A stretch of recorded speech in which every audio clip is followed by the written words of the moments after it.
Assalamualaikum warahmatullahi wabarakatuh.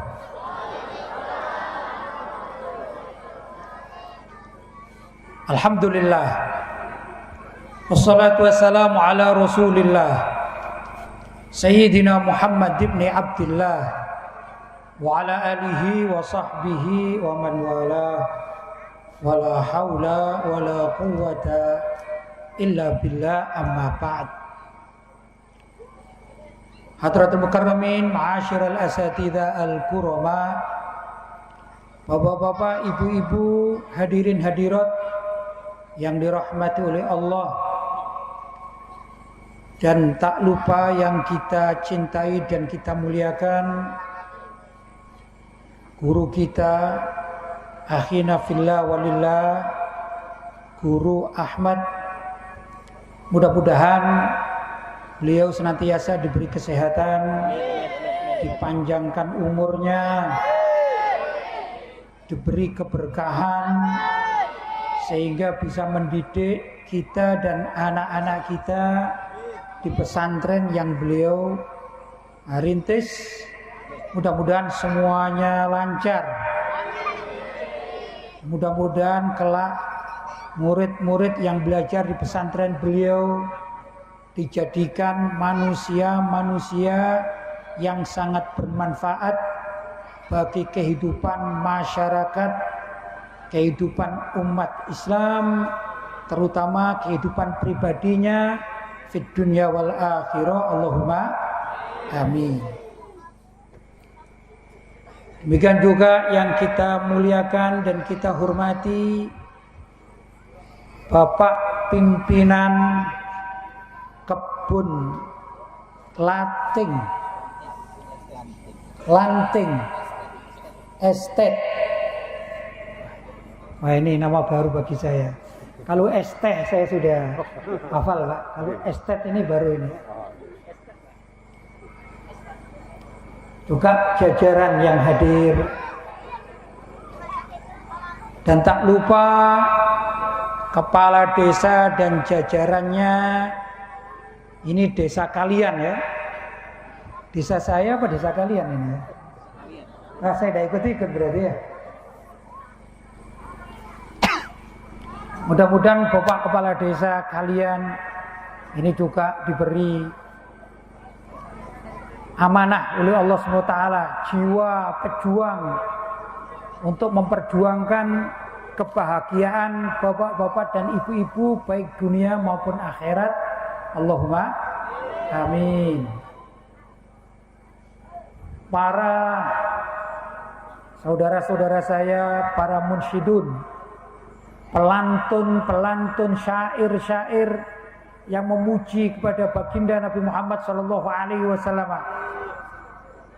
penerus Sayyidina Hasan bin Thabit, yang konon beliau adalah seorang sahabat yang gemar menggubah karya-karya syair indah yang dilantunkan kepada Nabi Muhammad SAW.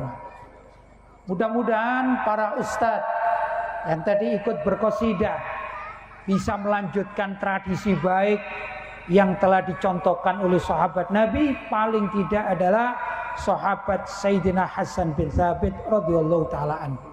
Allahumma amin.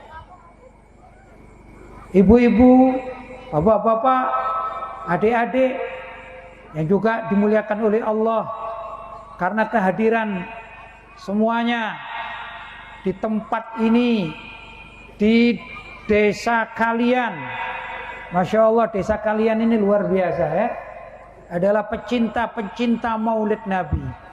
Mudah-mudahan untuk seterusnya maulid Nabi di tempat ini tidak ada libur lagi. Allahumma amin. 2 tahun kita libur rasanya hambar. Hidup tanpa peringatan maulid rasanya hambar. Alhamdulillah, sekarang kita sudah bisa melaksanakan peringatan maulid Nabi Muhammad sallallahu alaihi wasallam. Pada kesempatan yang sangat mulia ini, saya jadi dibisikin oleh Bapak Pimpinan Kebun Lanting Tet. Mohon maaf kalau saya es teh gitu ya. Rupanya agak haus ini Pak.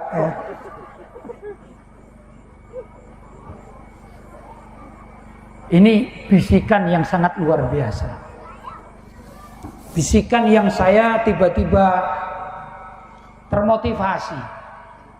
Kata beliau titip nanti, jangan lupa memotivasi anak-anak kita, adik-adik kita agar kelak menjadi generasi penerus. Yang sekarang ini Maulid Nabi dihadiri oleh bapak-bapak dan ibu-ibu. Kalau anak-anak kita tidak kenal Maulid Nabi, mungkin 10 tahun yang akan datang, ibu-ibu, bapak-bapak sudah tua, sebagian sudah dipanggil oleh Allah. Kalau tidak ada generasi muda yang sekarang senang Maulid Nabi, nanti masjidnya itu kosong. Kalau saya didatangkan lagi di sini 10 tahun yang akan datang, saya ceramah di sini, pesertanya di dalam sana. Karena nggak ada peserta. Nah, karena itu harus gimana caranya anak-anak kita bisa cinta kepada Nabi Muhammad SAW, tertarik dan juga rindu dengan peringatan Maulid Nabi Muhammad SAW.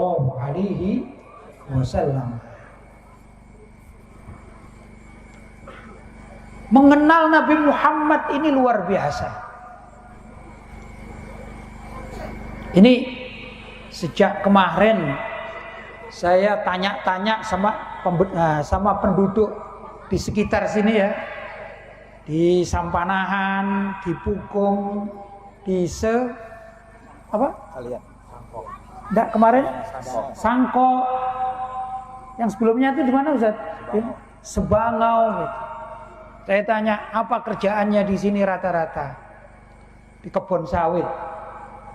Itu pekerjaan rutinan di kebun sawit, pekerjaan sambilan pelihara sarang burung. Betul ya? Masya Allah, orang berkebun itu butuh tenaga yang prima. Betul? Betul enggak Bu? Bapak-bapak kalau mau berkebun butuh tenaga yang kuat apa tidak? Butuh tenaga yang kuat.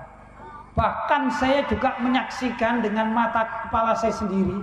Itu kalau di daerah saya namanya Singosari, tidak pernah jumpa ibu-ibu perkasa, mak-mak militan, mak-mak perkasa naik motor pergi ke kebun. Ada apa tidak ada?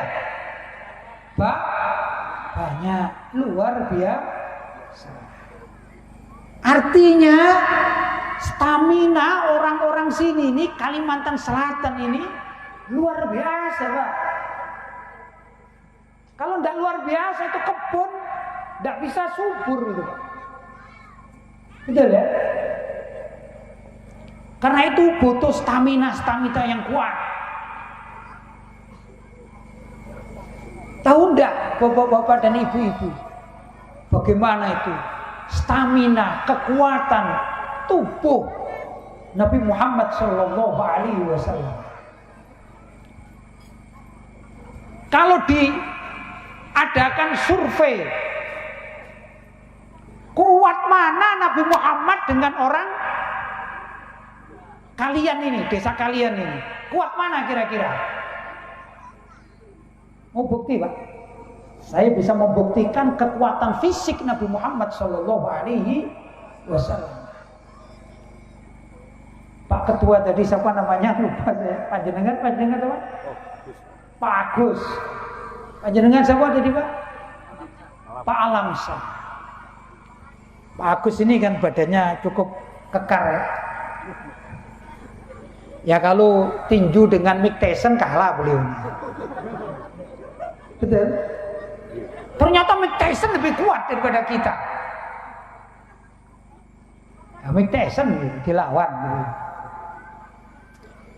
Tapi Mike Tyson Pak, kalau saya bandingkan dengan sejarah hidup Nabi, Mike Tyson itu cuman sekukunya kekuatan Mike Tyson dengan kekuatan Nabi Muhammad Sallallahu Alaihi Wasallam. Itu yang perlu kita kenal. Nabi kita ini hebat, luar biasa Nabi kita ini, Pak. Saya kemarin berangkat dari Malang itu hari Kamis sampai di Banjarbaru ya, dijemput naik mobil sampai di Batu Licin jam 12 malam, langsung badan saya ini loyo, capek saya. Pesawat ditunda 2 jam, jadi kita berangkat sekitar jam 11, dari 11 sampai jam 11 malam, 12 jam naik mobil. Luar biasa, capeknya luar biasa. Padahal di mobilnya itu kursinya enak dan ada AC-nya.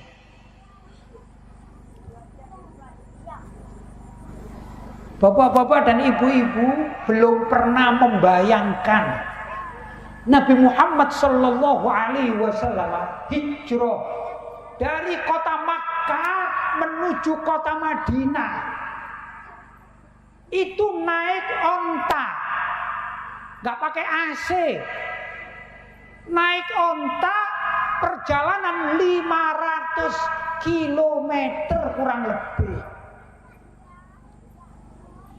Nggak ada itu sejarah Nabi Muhammad datang ke kota Madinah cari tukang pijet, nggak ada, Pak. Saya kemarin minta tukang pijet, sudah tukang pijet masih belum selesai, capek saya ini. Tidak bisa dibayangkan kekuatan Nabi Muhammad Sallallahu Alaihi Wasallam. Sehat, luar biasa, Pak. Terbayang ya kekuatan beliau ya. Itu cerita masih belum ada apa-apanya, Pak. Ini insya Allah bapak-bapak ini ada yang dari Jawa ya, ada dari Madura, ada juga dari seputar apa ini namanya Kalimantan. Guru Ahmad ini sudah pernah ke Malang naik pesawat. Ibu-ibu yang belum pernah, bapak-bapak belum pernah, saya kasih tahu kalau pergi dari Banjarmasin menuju ke Surabaya itu 1 jam perjalanan di atas pesawat. 1 jam itu hanya duduk begini. Itu orang-orang sudah pada bosan duduk 1 jam di atas pesawat. Padahal di pesawat itu AC enak, tempat duduknya ini nyaman, dan cuma 1 jam. Dan perjalanan Banjarmasin dengan Surabaya ditempuh 1 jam. Ini naik ke atas nggak sampai menyentuh bulan, nggak sampai pesawatnya. Pernah nggak kita berpikir gimana Nabi kita tekala Isra dan Mi'raj? Nabi Muhammad itu Isra dan Mi'raj. Ini saya tidak bahas Isra Mi'rajnya ya, bahas gimana kehebatan Nabi kita itu gimana gitu. Nabi Muhammad itu Isra dan Mi'raj dari kota Mekah menuju ke Palestina, itu negara lain negara. Mungkin kalau saya gambarkan barangkali andai kata Mekah itu di desa sampean ini, desa kalian ini, bukan desa sampean ya, desa kalian ini, Lanteng ini, mungkin yang namanya Masjidil Aqsa itu ada di Singapura, Pak. Naik pesawat. Maaf, kita kalau ke sana naik pesawat. Nabi Muhammad naik buruk. Naik apa? Buruk. Buruk itu gambarannya dalam keterangan-keterangan seperti kuda terbang, tapi tidak seperti kuda. Mungkin lebih mudah gambaran kita ya seperti kuda terbang. Cuman hebatnya Nabi Muhammad dari Mekah menuju Masjidil Aqsa di Palestina naik buraq, kemudian beliau melanjutkan perjalanan menuju langit pertama. Langit pertama, Sama'ud dunya. Mana langit pertama? Yaitu langit kalau malam hari ada bintang gemintang, kalau siang hari ada rembulan. Itu yang tampak, itulah langit pertama. Hebatnya apa? Nabi Muhammad naik buraq itu tidak pakai helm. Jangan ketawa, Pak. Astronom, tanyakan bapak-bapak yang kuliah ini. Astronom itu katanya sampai ke bulan semuanya pakai helm, semuanya pakai oksigen. Kalau naik di atas tidak pakai oksigen, itu astronom itu mati. Betul? Karena di atas udara tertinggi ini namanya hampa udara. Kalau orang tidak pakai oksigen mati. Kita belum pernah membayangkan hebatnya Nabi Muhammad naik di atas kelas astronom. Kita yang sudah pernah naik pesawat, itu kalau pesawatnya terkena awan, itu jalannya seperti jalan di sini, Pak, bergelombang. Begitu, Pak, ya. Takut kita ini. Betul? Naik pesawat takut kita. Itu yang orang Islam itu, bapak-bapak ini kalau sudah naik pesawat kena jalan bergelombang, isinya cuma istighfar. Astagfirullahaladzim, aku kapan mati ini? Takut ya. Tuh. Itu pun di dalam pesawat itu masih ada oksigen, sehingga nyaman.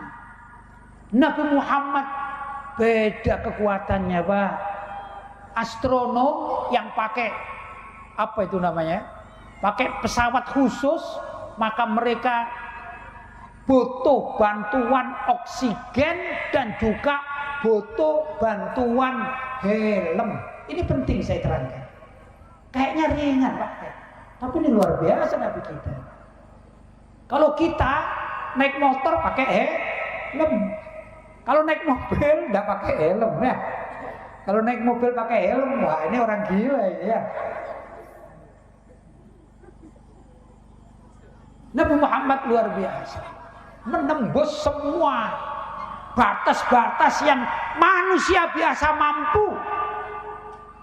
Kemudian kepada tempat yang tidak mampu. Yang mampu itu seperti naik pesawat dalam ketinggian 1000 meter dari laut, sekian ribu meter. Yang astronom mungkin lebih panjang lagi, 100.000 meter barangkali. Tapi semua itu butuh bantuan alat. Yang alatnya itu bajunya pakai baju khusus. Apalagi helmnya helm khusus. Sedangkan Nabi Muhammad melewati itu semua hanya naik buraq. Sebagai manusia beliau sendirian, nggak ada teman manusia lainnya. Yang menemani beliau adalah malaikat Jibril, bukan manusia. Dan Nabi Muhammad kuat, nggak sakit. Nabi Muhammad naik ke atas, nggak masuk angin, Mbak. Enggak. Coba, pernah nggak dibayangkan hebatnya Nabi kita ya? Kayaknya nggak pernah dibayangkan ya, hebat kekuatannya ini. Mike Tyson yang tadi kuat itu, coba suruh naik pesawat di atasnya, bukan di dalam, nggak pakai helm, kan kuat. Suruh pegangan, kuat, Pak. Kira-kira perjalanan Malang atau Surabaya, mana Banjarmasin 1 jam, Mike Tyson suruh naik di atasnya pesawat tanpa helm, tanpa pelana, tanpa diikat, kira-kira apa yang terjadi? Tewas. Betul Pak? Betul ya? Analisanya hebat juga ini ya. Beda dengan Nabi kita yang kita cintai. Itu rembulan. Rembulan itu dekat kalau dibandingkan dengan langit pertama. Karena rembulan itu di bawah langit pertama. Gak cukup langit pertama loh Pak. Itu ribuan dan jutaan kilometer. Gak ada lagi kehidupan makhluk di atas sana, terutama manusia. Gak ada. Tapi Nabi Muhammad lolos, jalan terus sampai langit pertama. Gak cukup langit pertama, naik lagi. Yang tingginya langit kedua, ketiga, keempat, kelima, keenam, ketujuh. Jauhnya sama antara bumi dengan langit pertama. Itu Nabi Muhammad tidak pakai rompi, tidak pakai baju khusus, tidak pakai helm, tidak pakai oksigen. Mentahan Nabi Muhammad itu tidur di atas ranjang, dibangunkan oleh malaikat Jibril. Ringkas cerita, diajak naik buruk, langsung terbang. Subhanallah, subhanallah. Kita ini loh, ini yang suka touring ini ya, yang suka pergi ya ada yang suka rekreasi ekstrim gitu ya, terjun payung, pakai apa itu? Semua pakai alat, betul? Nabi kita enggak. Itulah kehebatan Nabi Muhammad Sallallahu Alaihi Wasallam. Namanya khalqiyah, kekuatan tubuh Nabi Muhammad Sallallahu Alaihi Wasallam tiada tandingannya di dunia ini. Mike Tyson nggak ada apa-apanya, Pak. Mike Tyson nggak ada apa-apanya. Alhamdulillah itu Nabi kita, Pak.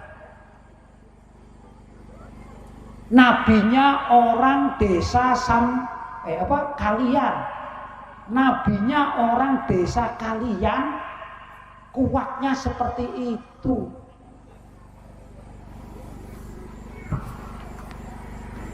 Nah, ingin saya juga sampaikan dengan segala macam kehebatan Nabi Muhammad itu bukan sekedar beliau itu hebat kuat di dalam kekuatan tubuhnya, itu salah satu keistimewaan, salah satu saja keistimewaannya. Di samping itu beliau adalah seorang yang tegar. Beliau adalah pimpinan dunia. Bukan sekedar pimpinan umat Islam, tapi sesungguhnya Nabi Muhammad adalah pimpinan dunia. Wong murid-murid beliau para sahabat itu dulu bisa menaklukkan dunia Eropa. Itu muridnya. Gimana dengan gurunya? Nabi Muhammad dengan kesederhanaan tapi dengan kehebatan beliau. Nabi Muhammad tatkala berangkat hijrah dari kota Makkah menuju kota Madinah, beliau mengajarkan suatu hal yang sangat luar biasa bagi umat Islam. Apa yang diajarkan beliau? Beliau Nabi kita Muhammad Sallallahu Alaihi Wasallam membuat negara modern. Ini satu hal yang sangat luar biasa. Apa itu negara modern? Negara modern adalah negara yang apabila pimpinannya itu meninggal dunia atau ganti, tidak digantikan oleh keturunannya, tapi oleh orang lain. Itu namanya ciri masyarakat modern.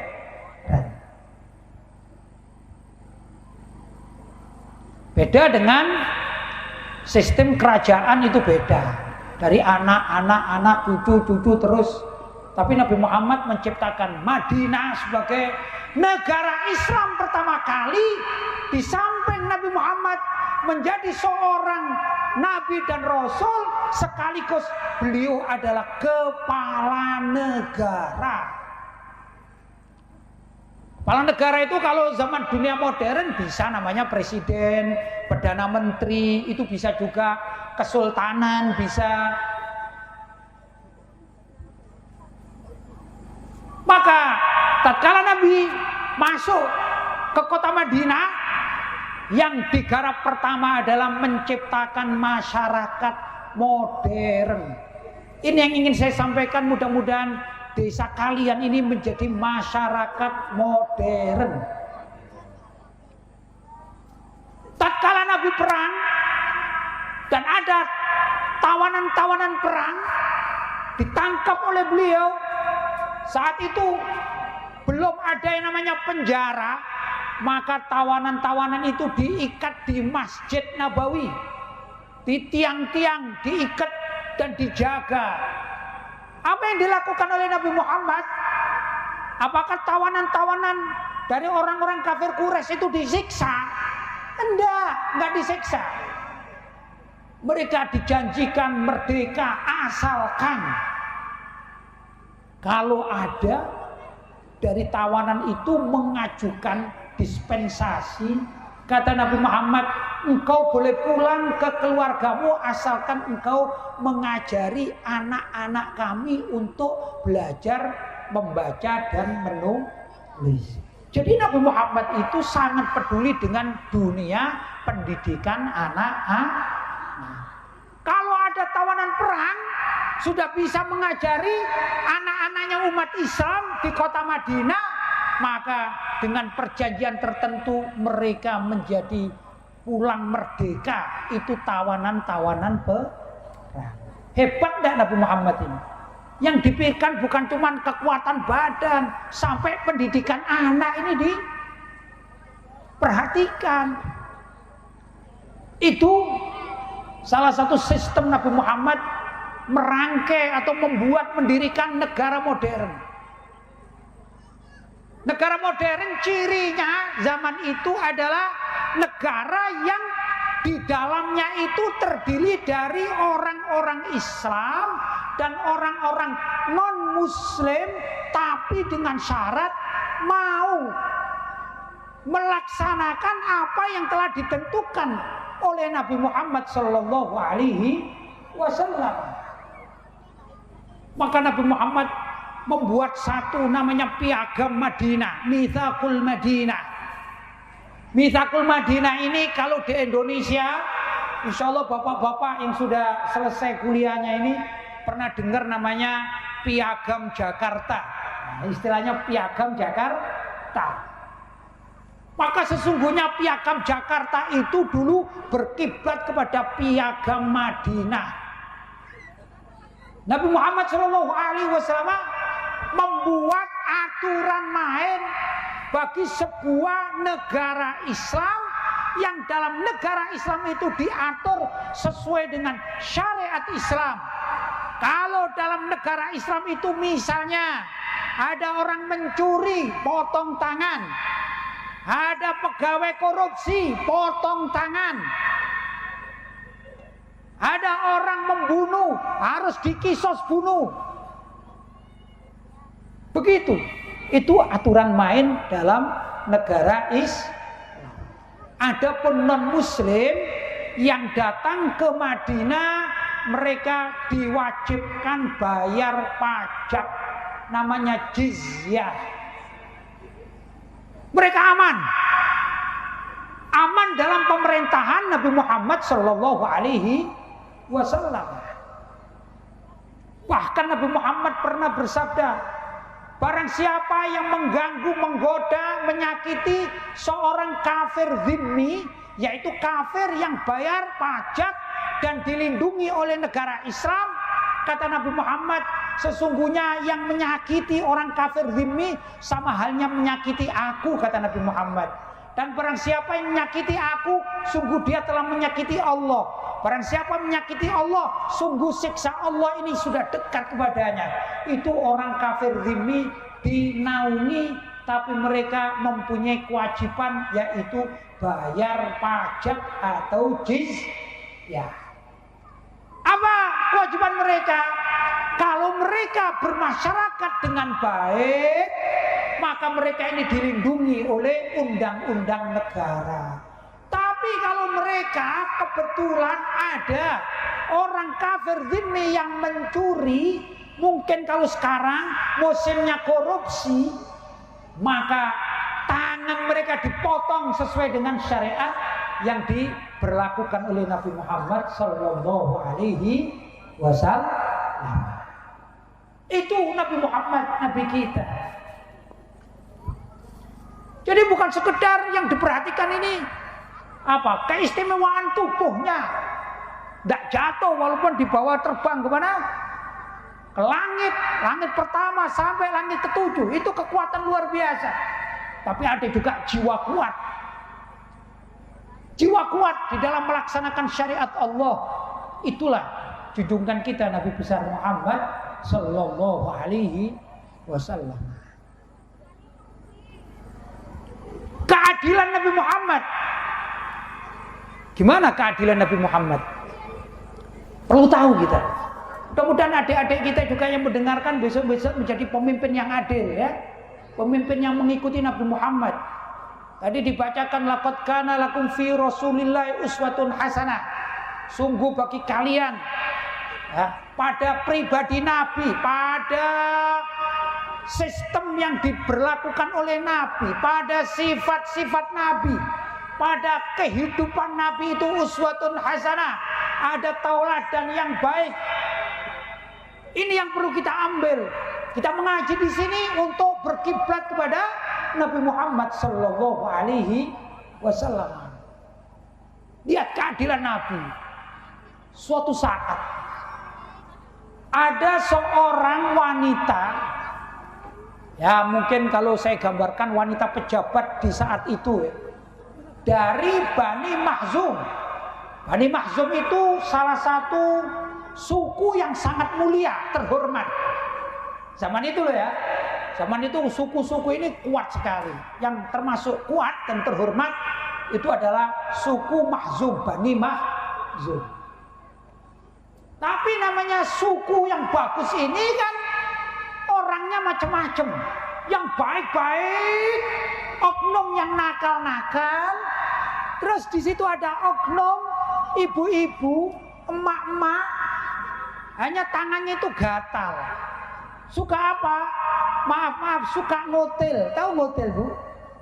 Kalau pergi ke toko ngambil barang nggak bayar, namanya ngotil. Ada orang Jawa di sini? Ada ya? Masih ingat al-ngenti itu? Masih ingat? Ngentit. Masih ingat ngentit? Ada uang, saya jualan, misalnya saya jualan apa ya, beras. Saya harganya berapa? Harganya 10.000. Satu wadah 10.000. Dikasih uang 15.000. Enggak, saya kembalikan 15-nya, saya masukkan sini, yang 10.000 diberikan, namanya apa? Ngentit. Ingat ngentit, Bu? Bahasa Arabnya apa ngentit? Al-ngentitu. Bahasa Arabnya apa? Al-ngentitu, ngentit. Ini kalau orang apa ini? Kalau orang Banjar ngerti ngentit. Apa ngentit itu? Hah? Mencuntan. Mencuntan. Kalau bahasanya kantor, Pak, menyunat. Nah, ini bahasa kantor. Menyunat. Dana-dana yang mestinya disetor, disunat. Gitu ya, di kantor ya, bahasanya ya, istilahnya. Bukan di kantornya Bapak, bukan. Saya nggak nyender, Pak. Mukul langsung. Menyunat.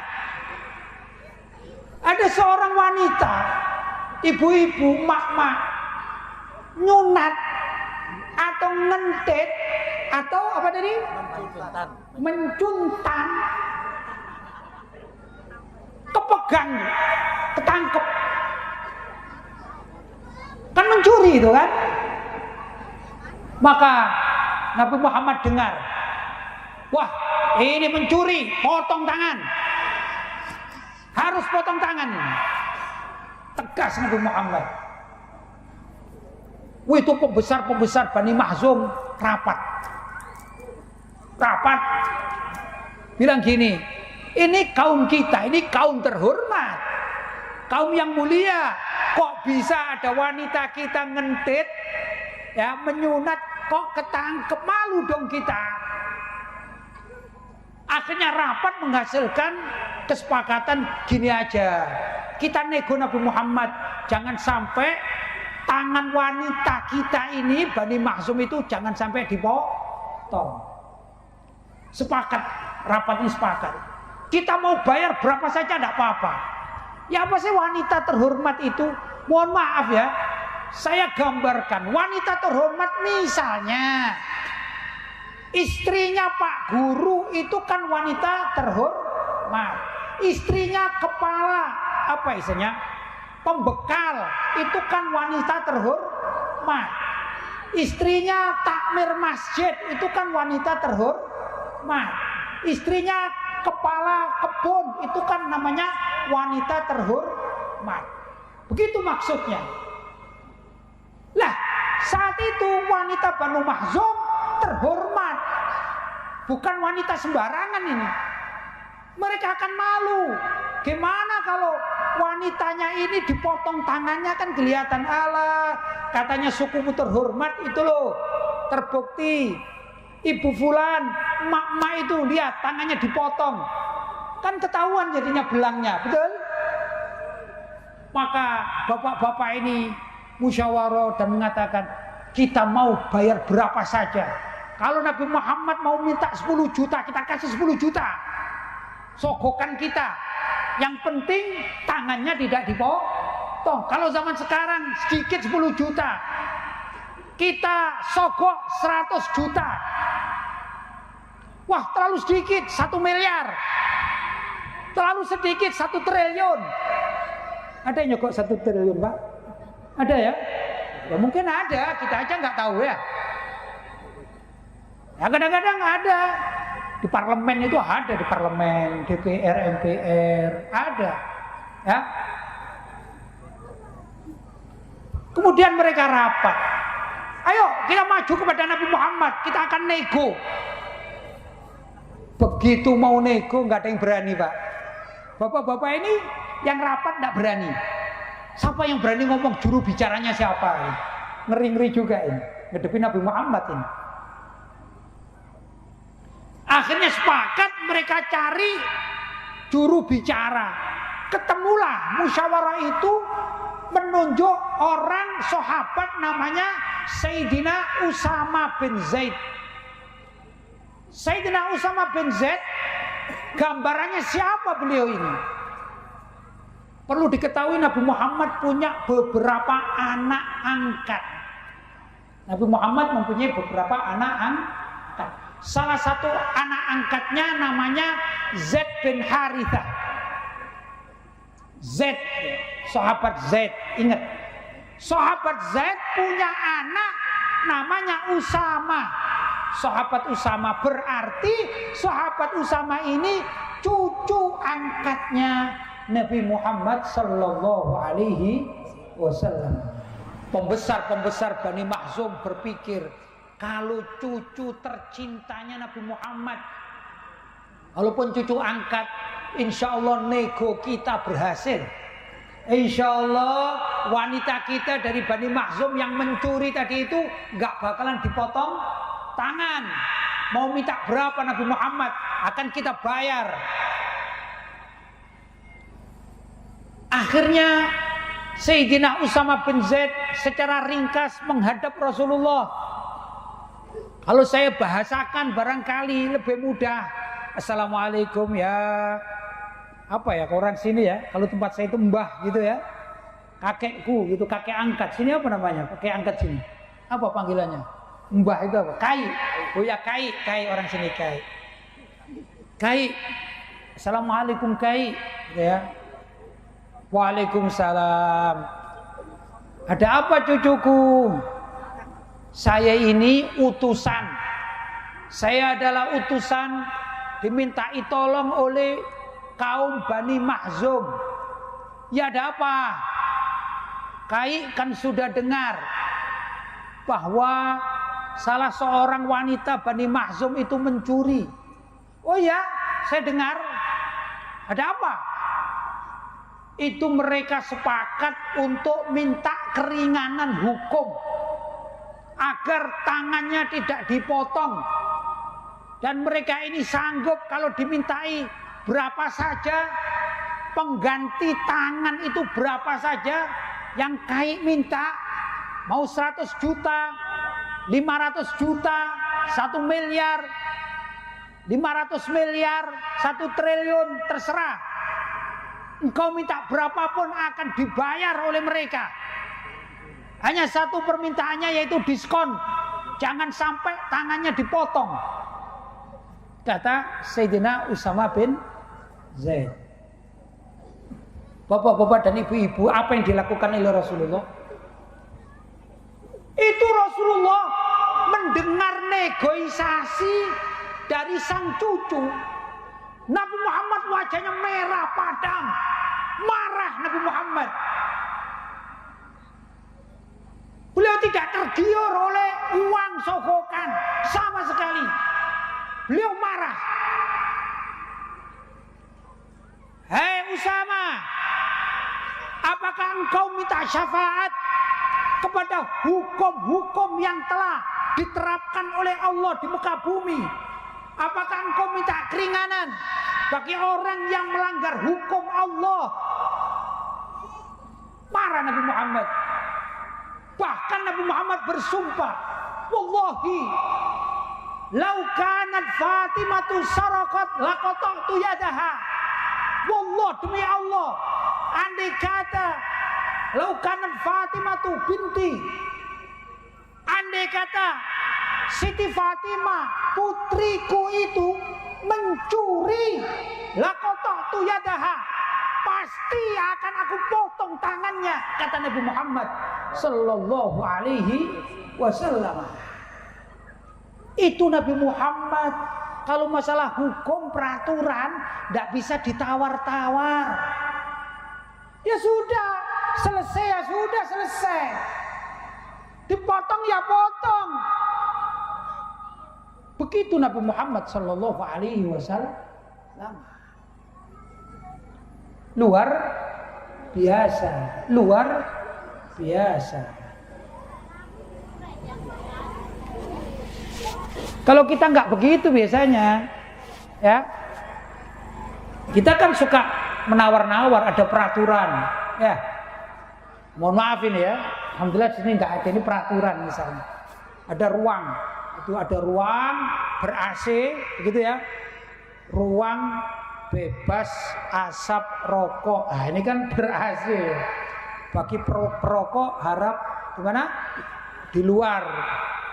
Itu kadang-kadang yang rokok cari toilet. Begitu Pak. Cari toilet. Ruang ber-AC ngerokoknya di toilet. Ada begitu Pak? Banyak Pak, ada Pak? Oh ada gitu ya. Itu kalau ketahuan pimpinan misalnya di toilet. Siapa ini merokok di toilet? Kan larangan. Merokok di luar, jangan di tempat apa? Ruang AC. Oh enggak Pak, cuman sekali kok. Cuman sekali, yang ketahuan sekali gitu ya. Betul Pak? Itu tipe-tipe kita. Kalau Nabi Muhammad enggak. Sudah. Kata orang Jawa, Nabi Muhammad itu pas bandrol katanya. Tahu pas bandrol? Sesuai dengan aturan. Kalau ada tulisan, misalnya di sini ada tulisan suci, sandal wajib atau harus dilepas. Ya sudah. Nurut Nabi Muhammad. Oh ini aturannya begini, begitu. Kalau kita kan enggak ini kena hujan tadi itu sandal saya naik sedikit lah, enggak apa-apa. Itu kita suka tawar menawar. Bapak juga kan pejabat juga di sini ya. Apa namanya? Pejabat namanya kan ya. Berapa tahun Pak? Janjinya berapa tahun? Belum tahu. Belum tahu ya. Kadang-kadang ada janji Pak. Orang bekerja ada perjanjian kadang-kadang. 10 tahun. 10 tahun selesai. Mengajukan, Pak minta 20 tahun dong. Sudah 20 tahun kan 2 periode Pak. Masih nawar, saya pengen 3 periode. Itu ada. ingin 3 periode. Loh, nggak cocok dengan peraturannya. Ya peraturannya kita ganti. Gitu orang sekarang. Beda dengan Nabi Muhammad Sallallahu Alaihi Wasallam. Pas bandrol, tepat sesuai dengan peraturan. Ini Nabi Muhammad Sallallahu Alaihi Wasallam. Nah, perlu sesungguhnya umat Islam itu belajar seperti yang dilakukan oleh Nabi terhadap segala aturan main harus pas bandrol. Kalau semuanya aturan yang sudah dibikin, baik aturan agama, aturan pemerintah, aturan perusahaan, itu kalau dituruti semuanya, disepakati, dituruti, itu nggak ada yang namanya gejolak. Yang namanya gejolak nggak ada. Tapi kenapa kadang-kadang ada gejolak di tengah masyarakat? Ada 2. Pembuat peraturan tidak taat dengan peraturan yang dibuatnya. Dia boleh melanggar, rakyat atau masyarakat tidak boleh melanggar. Akhirnya masyarakat demo atau bergejolak. Itu gara-garanya. Yang kedua, pimpinannya bagus. Pimpinannya bagus, menerapkan peraturan yang sudah disepakati, tapi ada oknum-oknum masyarakat atau pegawai yang tidak taat aturan. Akhirnya terjadi clash antara pimpinan dengan pegawainya, antara pimpinan dengan masyarakatnya. Kadang-kadang juga masyarakat minta maunya sendiri, tidak mau aturan. Tapi kadang-kadang juga pemimpin minta maunya sendiri, bikin peraturan yang menyengsarakan masyarakat, tidak bisa balance, tidak bisa imbang, sehingga banyak gejolak-gejolak. Beda dengan di zaman Nabi Muhammad Sallallahu Alaihi Wasallam. Mudah-mudahan bapak-bapak dan ibu-ibu yang dirahmati oleh Allah, sedikit yang saya ceritakan malam hari ini tentang figur siapa Nabi kita, hebatnya bagaimana Nabi kita, perlu dipikirkan. Jangan sekedar kalau ada penceramah Isra dan Mi'raj mengatakan Nabi kita ini Isra dan Mi'raj dari Mekah menuju Baitul Maqdis di Palestina, kemudian naik ke langit ke 1, 2, 3 dan seterusnya. Kemudian kita cuma dengar saja, alhamdulillah, sambil ngantuk-ngantuk kita dengar. Tapi harus kritis. Pak Kiai, Pak Ustadz, Pak Guru, itu Nabi Muhammad pakai helm apa enggak itu? Kok bisa kuat ya? Begitu kritis kita, ya dah. Itu Nabi Muhammad tidak didengarkan waktu itu berangkat itu minta bawa minuman. Kalau kita kan enggak, Pak. Kita ke Banjar aja, wah belanja dulu. Apalagi ngajak ibu-ibu, belanjanya sak mobil penuh. Betul Bu? Itu kita, kenapa? Karena lemah kita ini. Itu perlu dipikir. Kemudian dipikir lagi bagaimana Nabi Muhammad itu terhadap rakyatnya. Bagaimana Nabi Muhammad, ini masih cerita panjang sekali. Bayangkan 23 tahun beliau diangkat jadi Nabi. Kalau diceritakan sejarahnya, nggak mungkin 2 jam selesai. Betul? Betul? Tapi saya yakin dengan cuplikan sedikit itu menambah keyakinan kita untuk lebih mencintai Nabi kita Muhammad Sallallahu Alaihi Wasallam. Bapak-bapak dan ibu-ibu yang dimuliakan oleh Allah, barangkali itu sedikit apa yang dapat saya sampaikan.